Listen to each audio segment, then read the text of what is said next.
At least 63 Russian soldiers have been killed in an attack in the occupied Donetsk region, according to the Ministry of Defense in Moscow.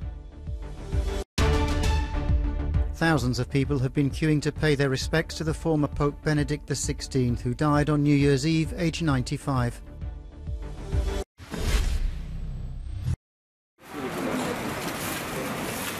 As Kyiv and other Ukrainian cities clean up the wreckage left behind by drone attacks, there are reports of heavy Russian casualties in the occupied Donetsk region.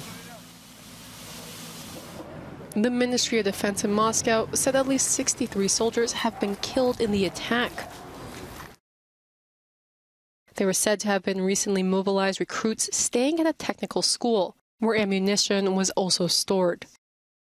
If confirmed, it would be one of the deadliest such incidents for Russian conscripts since the mobilization drive began in September.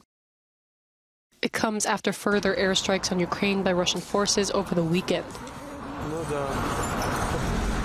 Ukrainian military commanders say most of the missiles were shot down, but falling debris killed at least one person and damaged homes in residential areas.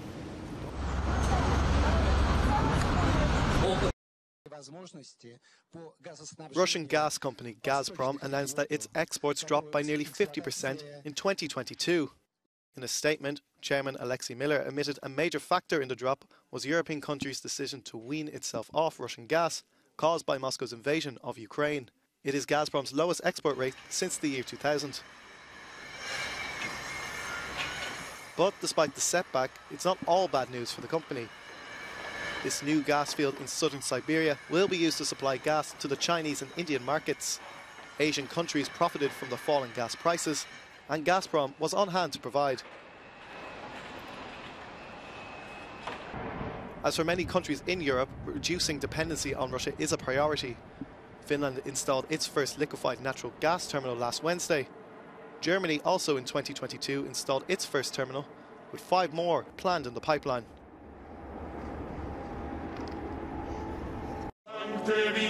Thousands of people have been paying their respects to the late Pope Benedict XVI, whose remains are lying in state at St. Peter's Basilica in the Vatican. The 95-year-old died on New Year's Eve.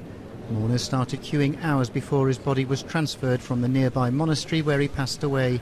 Benedict was a controversial leader for some, but was revered as a stalwart of traditional Catholic values by others.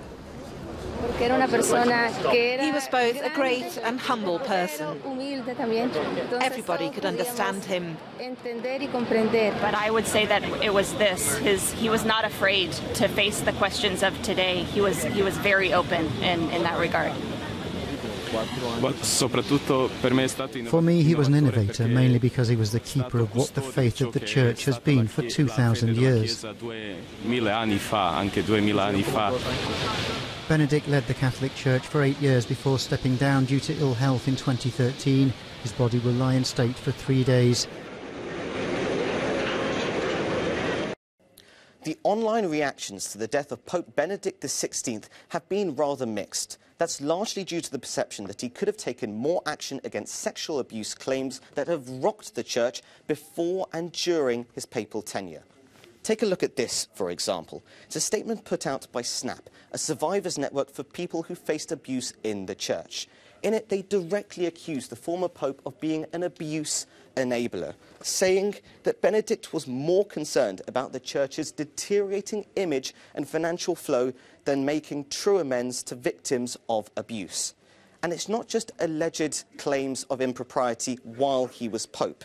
In this report, commissioned by the Church in Munich, put out in 2022, Cardinal Joseph Ratzinger, as the then former Pope was known, was directly implicated in sexual abuse claims for priests that he was responsible for.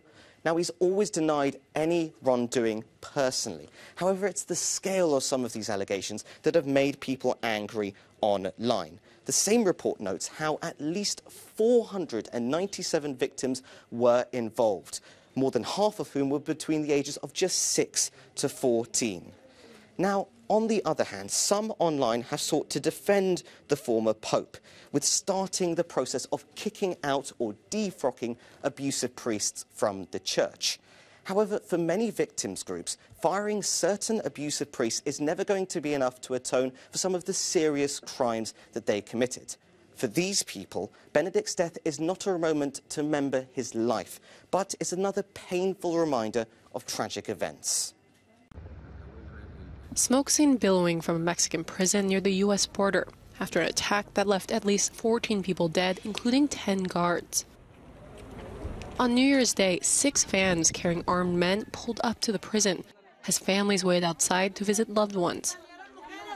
The men opened fire on guards and entered the facility. At least 24 inmates escaped in the chaos. According to an investigation by authorities, the attack was a coordinated escape. There were some confrontations in the city derived precisely from this escape. Some delinquents died, 3 delinquents. There are 5 detainees, but detailed information will be made available to you. Local police, with the help of the army, arrested 4 people after the attack. The prison in Ciudad Juarez has been the scene of several brawls and riots, including one that left 20 dead in 2009.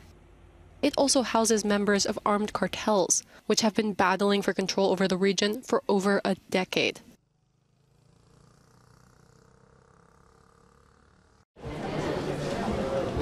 Australia and Canada have become the latest countries requiring a negative COVID test from people arriving from China. Over the weekend, France and Spain began checking arrivals from the country, which is seeing a surge of new infections. Now Australia says new measures are needed to track possible variants. What we know across Europe and North America and much of the world for that matter is that there are new variants emerging reasonably regularly, but they're essentially subvariants of the Omicron family, which tragically Australians have been very familiar with for the last 12 months. It really is the key driver of waves around the world, and frankly it appears to be the key driver of the wave that's underway in China right now. Around the world, 12 countries have announced anti-COVID measures on Chinese-based travelers since cases exploded there. That followed Beijing's sudden reversal of a zero-COVID policy based on localized lockdowns. Internal travel within China has also been impacted. The gambling hub of Macau is normally very busy this time of year, but so far numbers of visitors are significantly lower.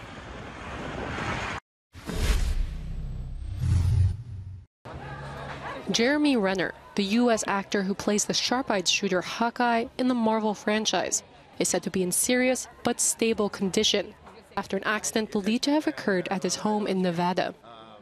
The 51-year-old was said to have been injured while plowing snow on Sunday, according to his representatives. Renner is a 2-time acting Oscar nominee, scoring back-to-back nods for The Hurt Locker and The Town. His portrayal of a bomb disposal specialist in Iraq in 2008's The Hurt Locker helped turn him into a household name. A senior health official in the UK has warned that an ongoing crisis in the country's National Health Service is putting up to 500 lives a week at risk. The president of the Royal College of Emergency Medicine, Dr. Adrian Boyle, told the British media that the NHS can't carry on in its present situation, which he called unsafe and undignified. Dr. Boyle said this winter is likely to be the worst on record for accident and emergency waiting times, as hospitals are hit with rocketing demand driven by flu, COVID and Strep A. Venezuela and Colombia have reopened the last stretch of their shared border that had remained closed for years in a diplomatic dispute. It was partially closed 7 years ago and completely blocked in 2019 when Venezuela's leader, Nicolas Maduro, broke off diplomatic ties after Colombia questioned his 2018 re-election, saying it was rigged. Both nations hope to restart cross-border trade, which stood at 6.7 billion euros in 2008, but has collapsed since then.